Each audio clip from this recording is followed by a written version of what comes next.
everyone. Welcome back to another episode of the Chats with Chels podcast. I'm your host, Chelsea Miller, and this is a continuation from last week's episode where I had a conversation with my friend and mentor, Grace Chao. Welcome back.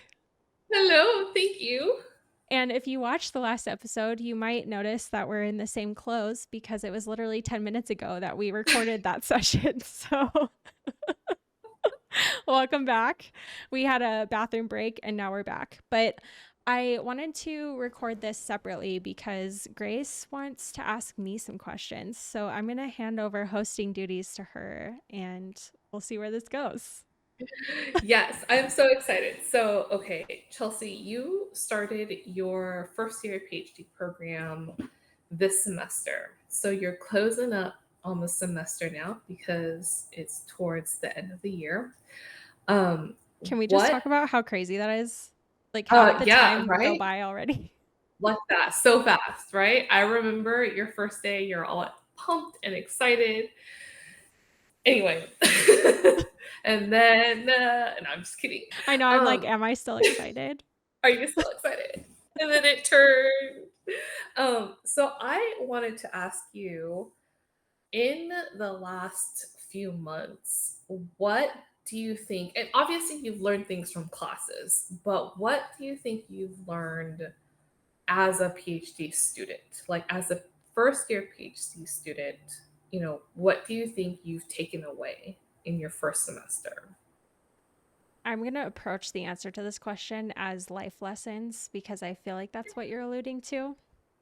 It could be anything too, but life lessons is after what I'm after. Okay. So I actually had written like a list of 5 things that I needed to remind myself every day. And I feel like those are the lessons that I've taken away from this first semester. So if you don't mind, I'm going to actually pull that up because Ah, I think I it's a would love pretty that. it's a pretty comprehensive list. If you watch my stories on Instagram, you might have seen it already. And this was last week, I think. It had to have been because I haven't been at school since last week. Okay, so the first thing that I put on this list as an everyday reminder to myself is the purpose of a PhD is to realize how much you don't know. And the second thing I wrote was learn to be okay with not knowing. And then I went on to write be kind to yourself and acknowledge that productivity is not linear. I said failing teaches you more than doing everything right the first time. And the final thing on my list was that I'm surrounded by love and support. That is such a great list. I think I love the failing one because I think, and everyone who does any bench work can relate to this. When you fail, you actively have to ask, why did this fail? And at what point did this fail? And how can I fix it? And when you ask the how can I fix it, you almost automatically learn why that step was important or why it failed there and how to avoid it in the future. And so that in itself, you learn so much more inherently about what you're doing versus I'm just doing one, two, and three, and oh, look, it's everything is great. And so I think that's something so important that younger scientists may not realize or haven't appreciated yet. But anyway, um, No, I liked what you said about that because I think the more time that I spend in the lab, the more true that feels every time. And it's not necessarily just failing in the experiment itself, because if you do something wrong and you put something that was at the wrong concentration in a tube, fine. But I'm even feeling this learning curve rewriting these protocols that I have to use to even perform the assay. So before I start any bench work, it's like, well, how do I know that this enzyme is at this concentration and why is it there like that? And I'm actually coming across this where I have to answer this question of why, because in our big protocol for the tube digestion, there's two dilution steps. There's an initial dilution of the electrolyte mixture that we have to put in each phase, but then we have to dilute it again to from 1.25 times concentration to 1 times concentration. Oh, yeah. And the undergrad who's working with me is like, this is dumb. Why do we have to do two concentrations? Two concentration dilution steps. And I didn't even think to ask that question. I was just like, it's in the protocol. There's a reason. I don't know it, but it's there and we should do it.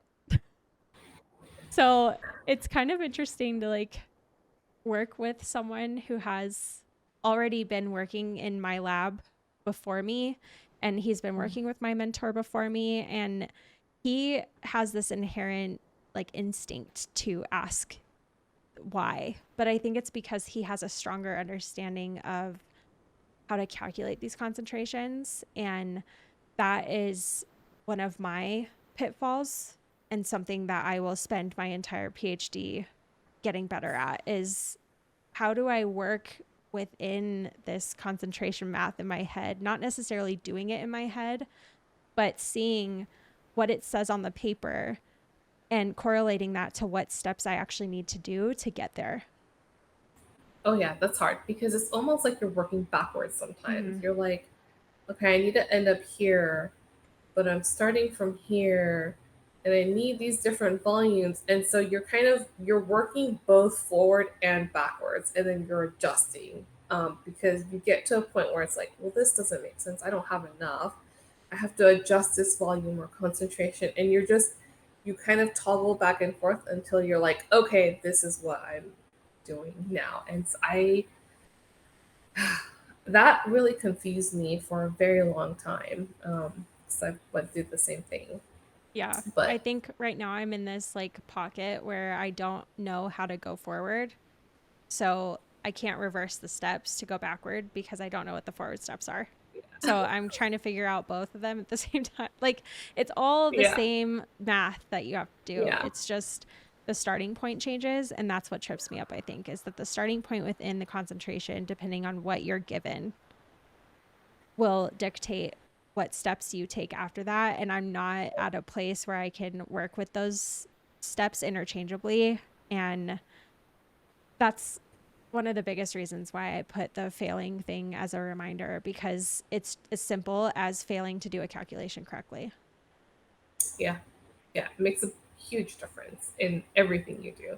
You're like, oh, I missed a decimal, so now everything's a thousandfold off. Ooh.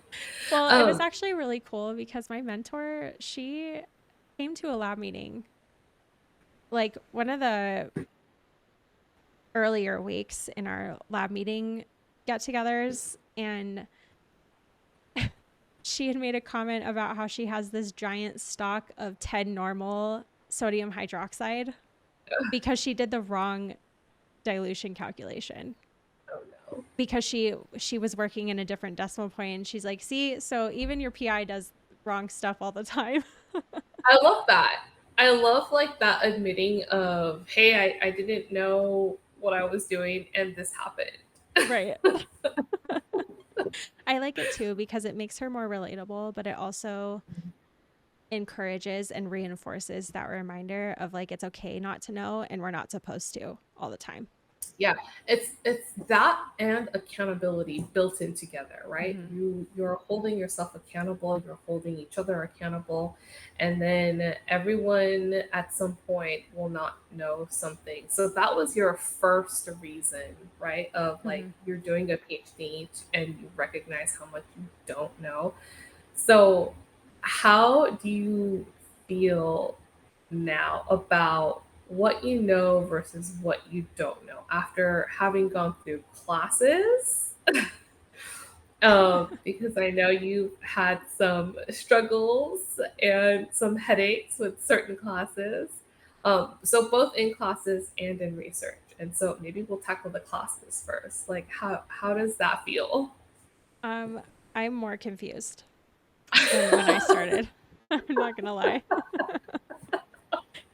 I think the difference is I'm less overwhelmed by that confusion now than when I Okay. started. And Okay.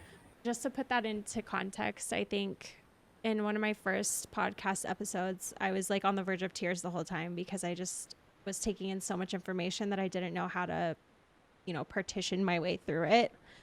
But I kind of stopped trying to push my way through to understand all of the concepts because it's impossible for me to get what I need to do in the lab done at the same time that I'm getting my classwork done and still like understand things. Like it's not humanly possible with the hours that I have in a day and to keep my Right. sanity.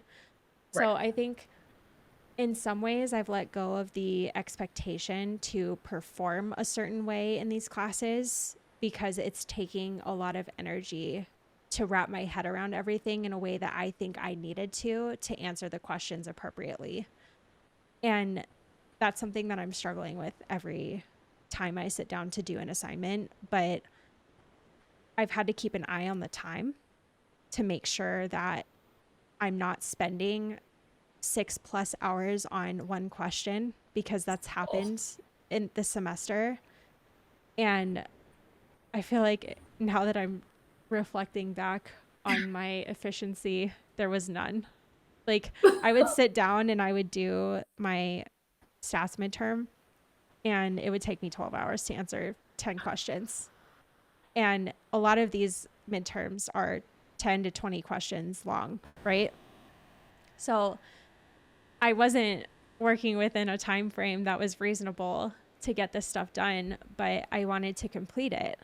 And so I'm really struggling with that. Like, how do I complete this thing as complete as I can and maybe not understand it all? Because I just, right. it's really hard to talk about things when you don't understand them fully. And I wasn't Right. expecting it to hit me that hard in all of my classes because I did an undergraduate degree in nutrition. So, Mhm. this advanced nutrition and human metabolism, the book that's sitting on my desk all the time, like this class, I thought I would feel the most confident in. And it is even more challenging sometimes to understand what's going on in these pathways than it is to put a code in R. And I never thought I would feel that way. Oh, that's rough. Um, in terms of trying to get over that mental hurdle of, okay, I just have to answer it, and I don't have to understand it. Um, what have you been doing to get to that point, to allow yourself to not spend the 6 hours on one question? Like, what have you been telling yourself? Or do you just say, whatever, like, it is what it is? Like, do you give up? It's, And maybe give it's, up is not quite the right word, but I'm going to use the word surrender.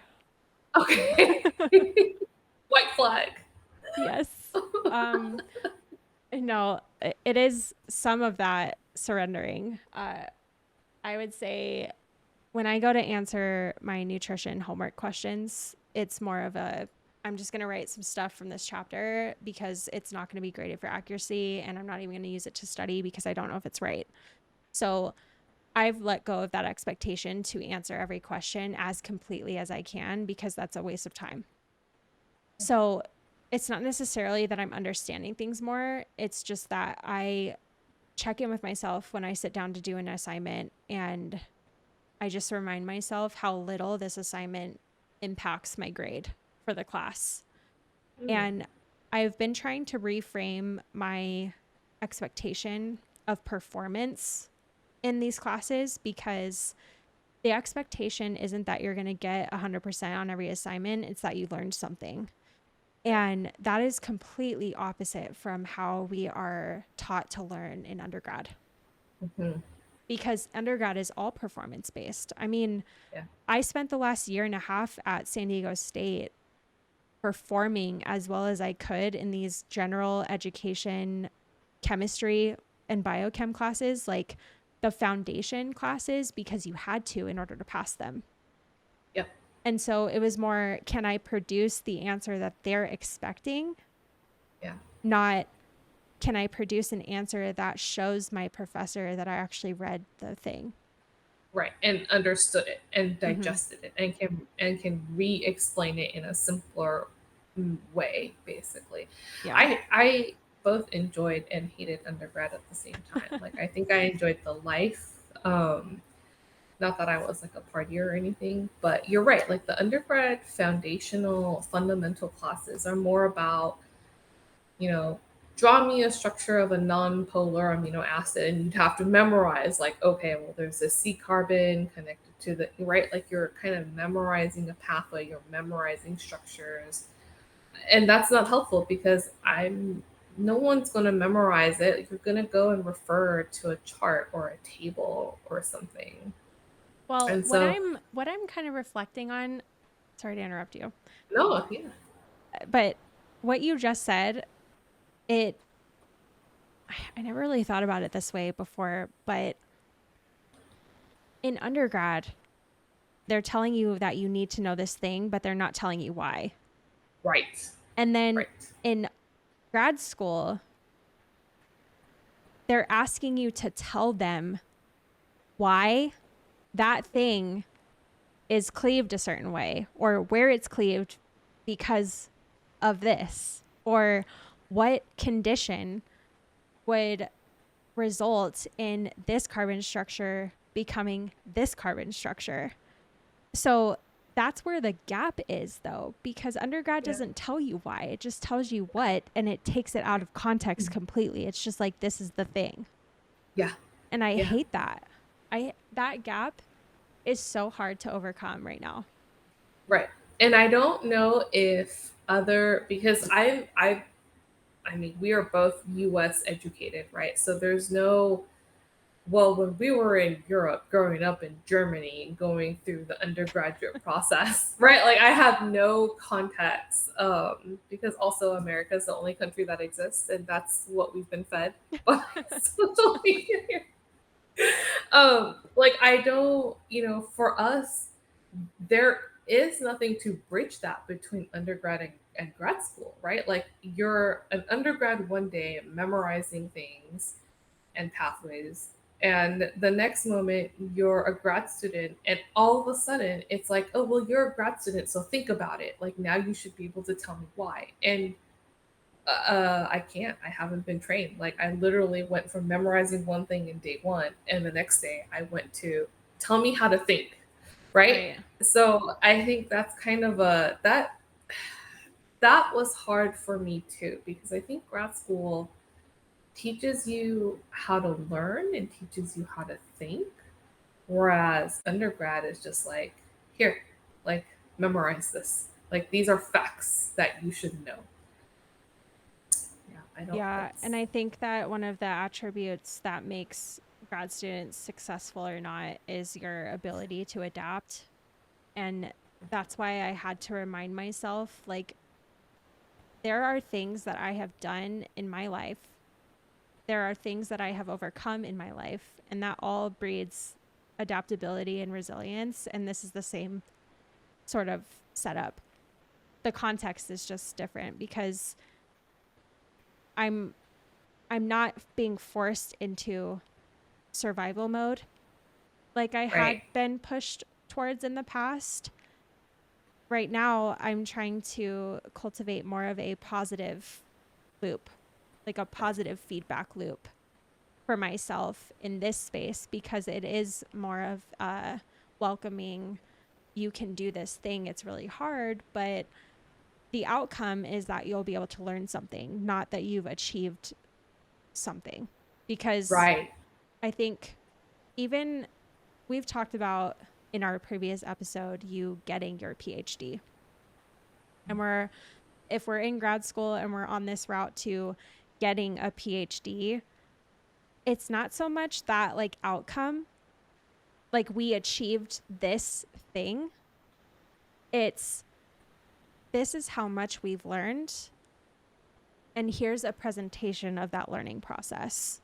And then the letters come with that learning outcome and not necessarily this like performance-based achievement. Yeah. Yeah. So, with this semester closing up, what do you think next semester is going to look like for you? Like, do you think you're better prepared for the classes? Are they additional continuation, like the next level classes of what you're taking? Um, and how do you think you're going to like take what happened this semester and make next semester better? Ugh, that is a loaded question, It Grace. is. I'm sorry. You're throwing everything at me all at one time. I'm Okay. sorry. I'm just so curious. So, okay, let me start with the first part of that. The classes that I'm taking next semester, only one of them is a continuation of what I'm taking this semester. So, my advanced nutrition and metabolism class, we learned about macronutrients this semester. So, we're learning micronutrients. The rest of the classes that I'm taking are kind of all over the map again. I'm taking a mass spectrometry class, Oh, fun. and You can teach yeah, new things. I'll try. Maybe that'll help me learn it. And I think I'm taking this other nutrition class, but I can't remember what the topic is because it's not epidemiology. I don't have to take that anymore. I'll look it up and tell you when we're messaging. But there's two nutrition classes that I'm taking, one mass spectrometry class, and then I have my like grad student seminar that I have to register for every semester. And then I think I have one more like grad GE to take, Mm. but I'm maxing out my units again. So I think I'm taking 12 or 13 again next semester. What? So to segue into the second part of your question, do I think I'm better prepared? Yeah. Yes, mentally. Okay. No, skill wise. I I'm still in like the training wheels steps, especially with my lab work. And Right. so that's kind of been challenging because the things that I'm being asked to do, which are just as simple as rewriting a protocol, are taking me a lot of time. And I know that my mentor understands that I'm in this big adjustment phase and it's hard, but we're also on a time based, you know, structure within the grant. And so I have to keep that in mind because I can't just spend 3 months rewriting a protocol because we need to get these Right. enzymes, analyzed for their activity. That way we can start to use them in the actual digestion of our samples because we can't do anything else with my project until I have my samples digested because that is where we're taking all of the analysis from. So I think it's going to be more of a balance of pressure from progress in the lab and maybe taking away some of that pressure from myself, talking to my therapist and talking to my mentor and really nailing out like what are my goals and giving my own self like time-based goals to meet throughout the semester. That way I don't feel like I'm perpetually behind like I feel like I am now. And things that I can do better for next semester, honestly, just spending less time on my classes and more time in the lab. Even though the classes do demand a certain number of hours a week, I don't think at the end of the day that a lot of the class content itself is as translatable as I thought it was going to be to my project. And I really need to spend more time reading the literature that is revolved around my project specifically. That way I can tease out some of the things that I need to know that are directly related to my project and not just like this umbrella world of mass spectrometry, like all of these other things you Right. can do. No, I just need to learn targeted LCMS. That's all I need Yeah. Yeah. You just need to know that one piece that's going to help you. for And I think now. that's kind of, For yeah, now. right. Right. Right. You don't know what's going to happen in the future. Yeah. But I think a lot of times, because when I was taking my classes, they were, I think I had the same, well, that and I had been away from college for so long that my default mode was to slot back into like an undergrad mindset of get, do your assignments. But really, it was more about learning and reading and understanding what you read, right? Um, and what I took away, so I struggled in my stats class too because it was very heavy in R, and my bioinformatics class because it was heavy in R. Um, and what I ended up doing, and what it sounds like to me that you might be doing in the next semester to help yourself along, is I basically put these classes and all of this nonsense in a black box.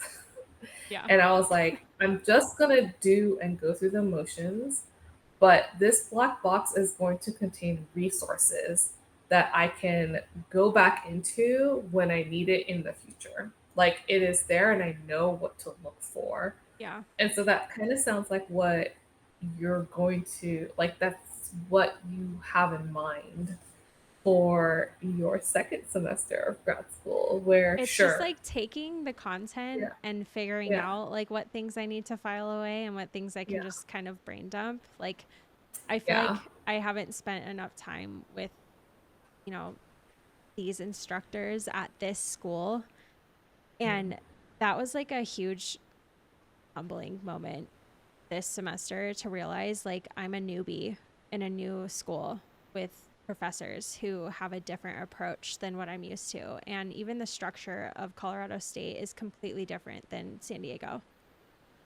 And right, there are some processes that I think were stronger and more well adapted at San Diego State, but I also think that it's a bigger institution. And so they've already gone through that learning curve. But CSU is still in this like adaptation phase, and I'm not connected with the college like I was in my undergrad because I don't need to be. right. And that I was kind of, hard.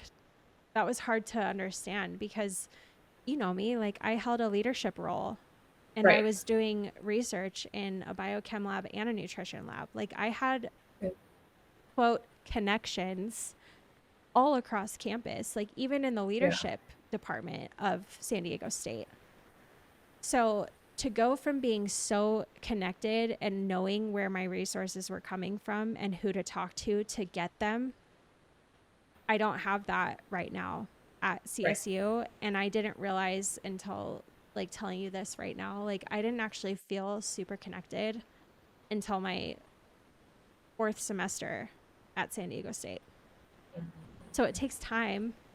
Right, And I know that realistically, but when you're right. going through this growing pain of like, Yeah, well, shit, I'm in a new place with new people. I have to learn their right, communication style. I have to learn what's okay to talk to my mentor about and what's not. And, right. you know, which conversations I should have with her right when they're happening. And maybe some conversations that I could have with someone else and then talk to her and be like, this is what I learned, you know? That's hard. It's hard to integrate yourself into a campus that you don't really have time for because you're so concentrated and overwhelmed with classes and lab work and research. And then just in a new town too. It's not even like a new school. In a completely different state. So Right. it's a lot being thrown at you at once. And I keep forgetting that you're not in California anymore either. So it's yeah, now that we're talking about it, it's like, oh man, yeah, you had to move across a couple of states too. And it's not easy. But you're doing it. You're almost done with your first semester. You sound like you're well prepared to go into your second. And then the summer is that, so I don't know how it works there. I assume it's the same as us where we don't really take the summer off. It's just like a PhD is a normal job where you just keep going. Is that Yeah. what you plan on doing too? But what's exciting about that is I can only, like, I only have to focus on research because I Yes, don't have that's any the classes best. over the summer. And you know Yeah. what's wild? There was only one summer the entire time I was at San Diego State where I didn't take classes.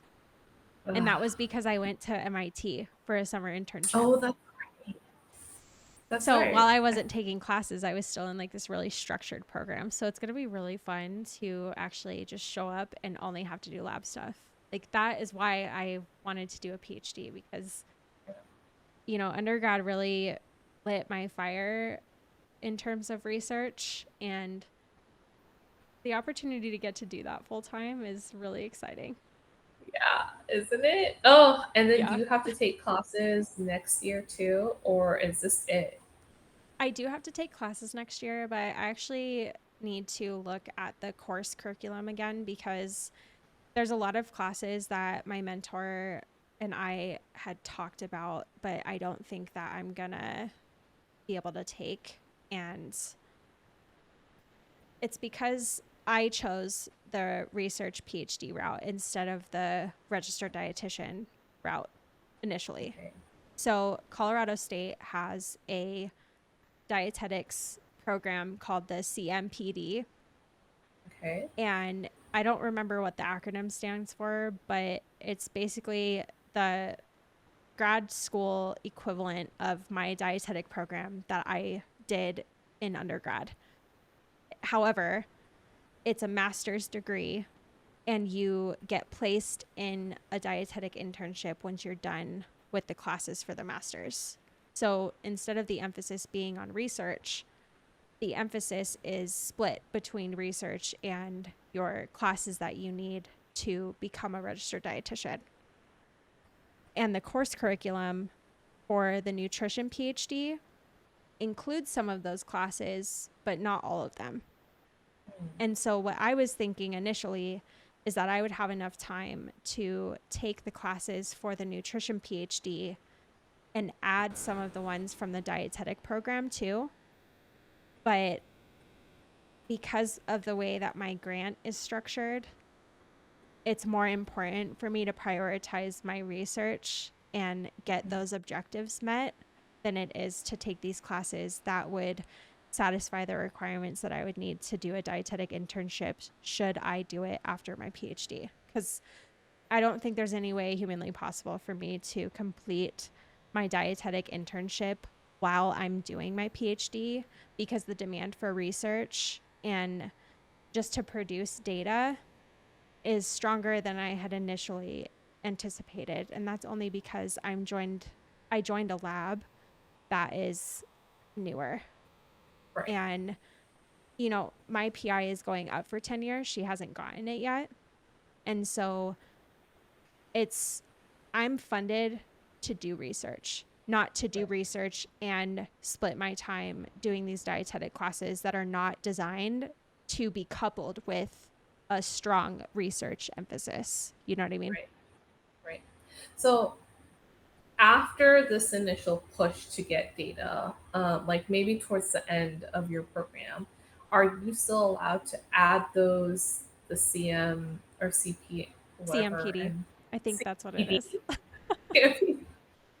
the additional classes from the CMPD?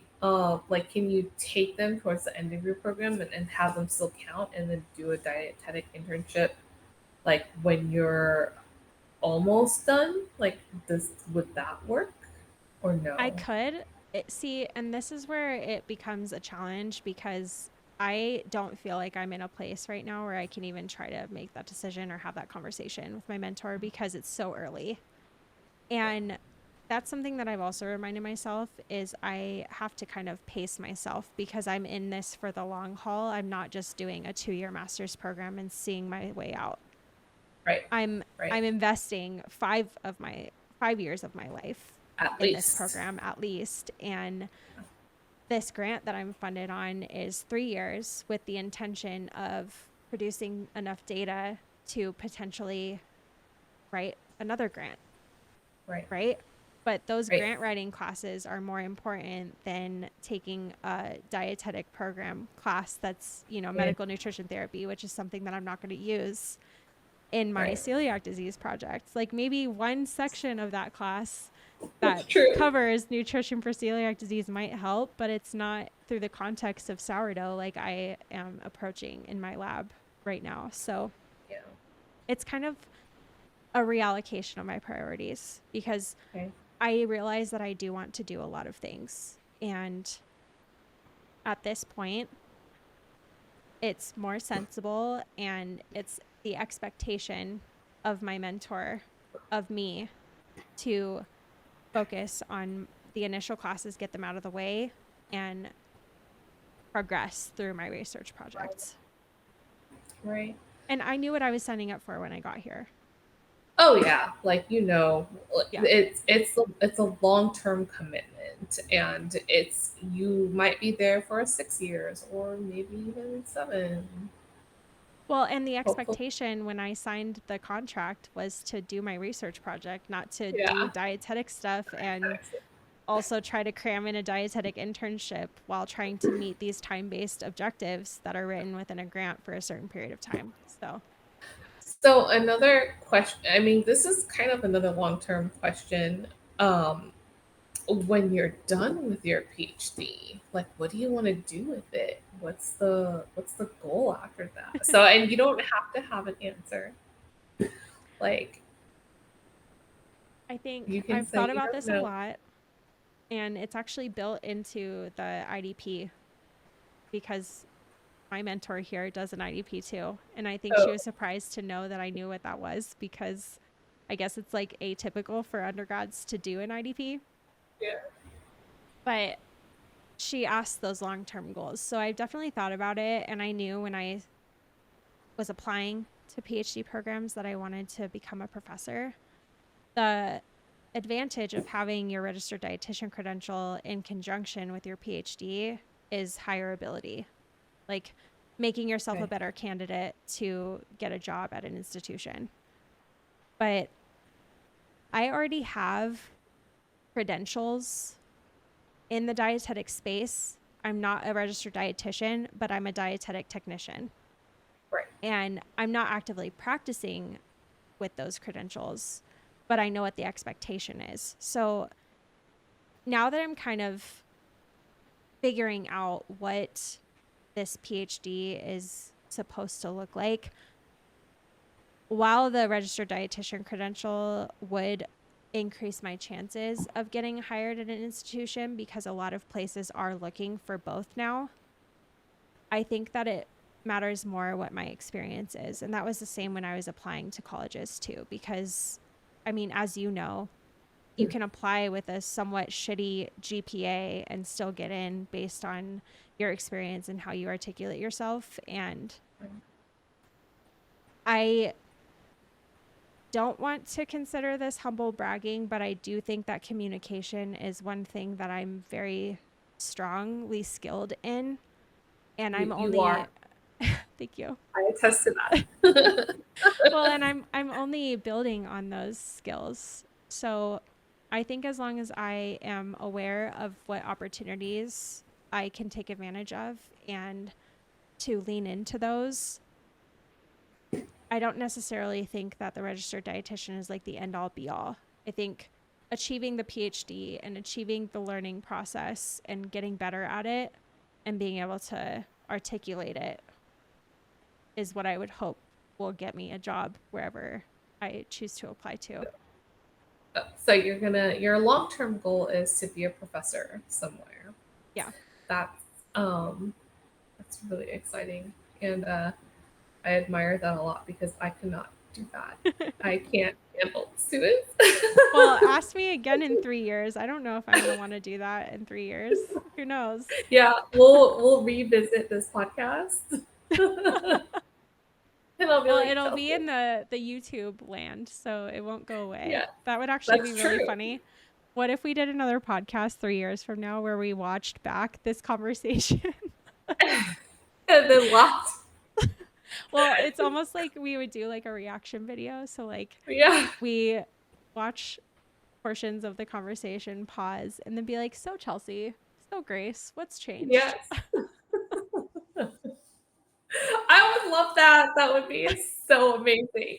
All right, we'll put it on our calendar for 3 years from Yes. now. I love the idea of doing a reaction video anyway. They're To funny. like, I've watched yeah. them with there's a lot of reaction videos to like recording artists, like Mm, singers. okay. And this is definitely not that, but those reaction videos are kind of funny. We should do that with people like teaching stuff on YouTube. I don't know if I could actually handle that. I don't know if I could either. We'll table that for another conversation. Okay. Are there any other questions you had for me before we wrap um, up?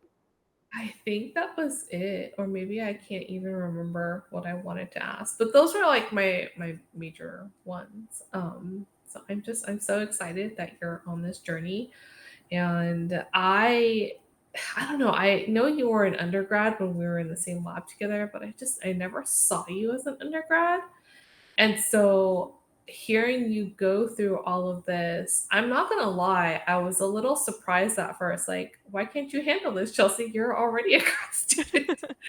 Like, I think I already saw you as somebody handling grad school level work.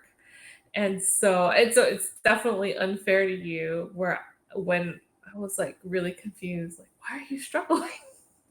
Well, I So think to your point, there were a lot of aspects of my grad that were at the graduate level. yes, But to there have was.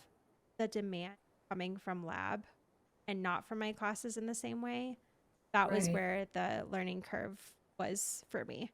Is that gap that we were talking about in right, learning, right. because I was already cultivating those critical thinking skills in the lab space, but Mhm. I didn't have the same challenges coming from my classes. It was more that I was just taking a lot of classes at one time.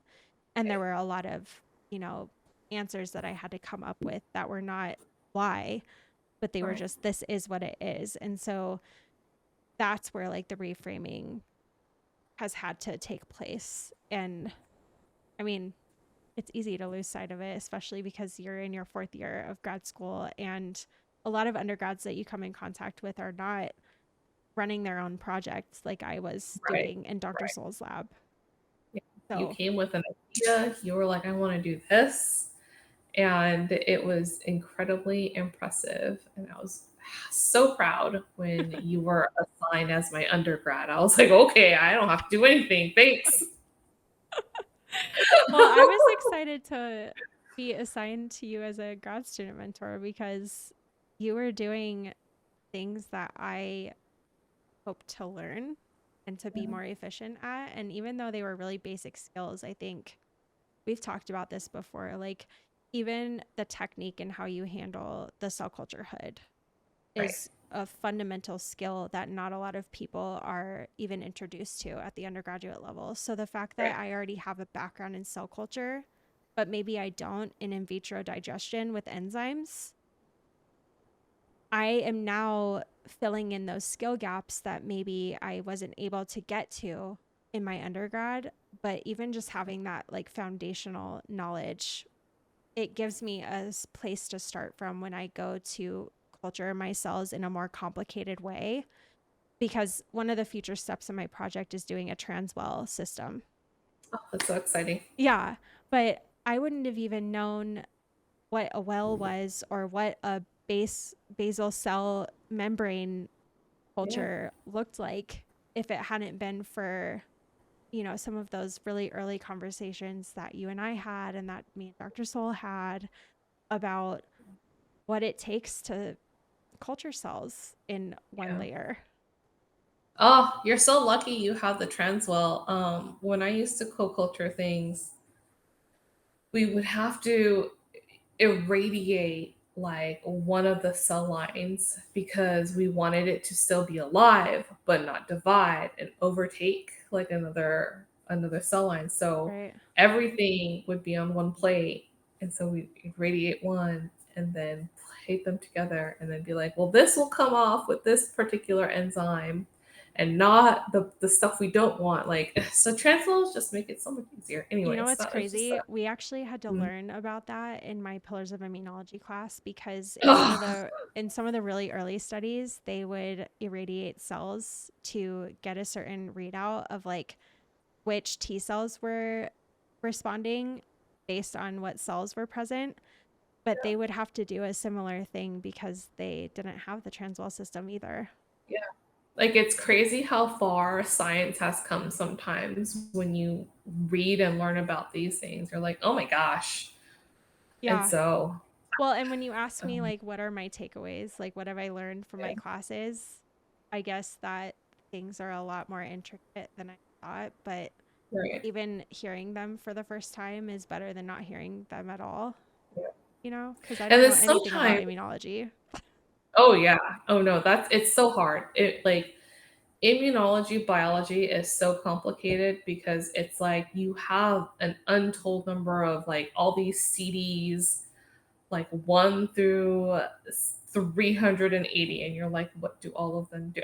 Anyway, Well, and not it's, only that you have like, an infinite amount of these CDs in the early texts in the 70s, they had two names because they didn't um have a cohesive naming system. And so yeah, now when we're looking at papers that are a little bit newer, some of the really well-written papers have the previously known name in parentheses, yeah, but a lot of them don't. And so I don't have any context, yeah, but even just being introduced to the topics of innate versus adaptive immunity.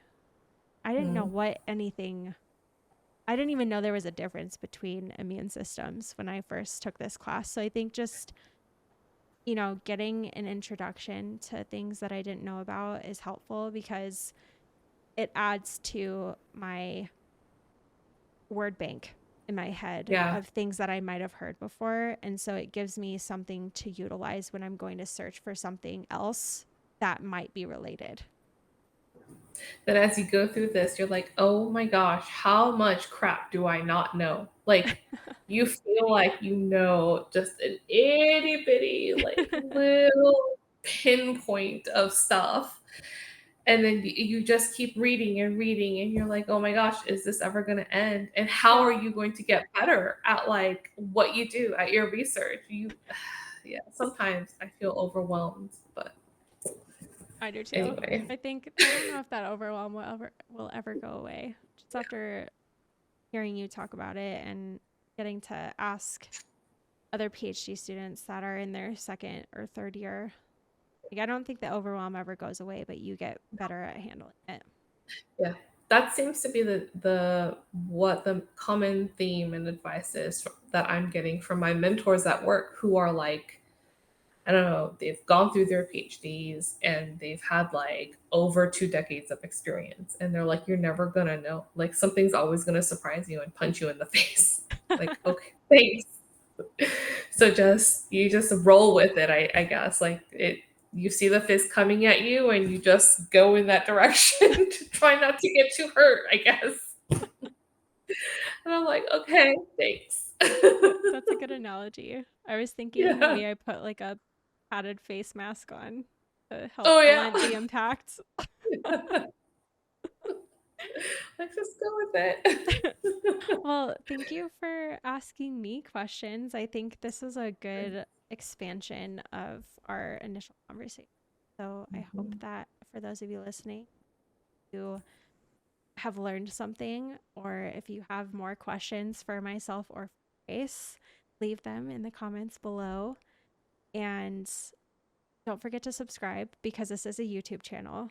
And the more times that people subscribe, the more likely my video will be shared with other people. So, Sky. yeah, come to my corner of the internet. But anyway, thank you again, Grace, for being here and for having this conversation with me. And everyone else, I'll see you soon. Yep. Bye.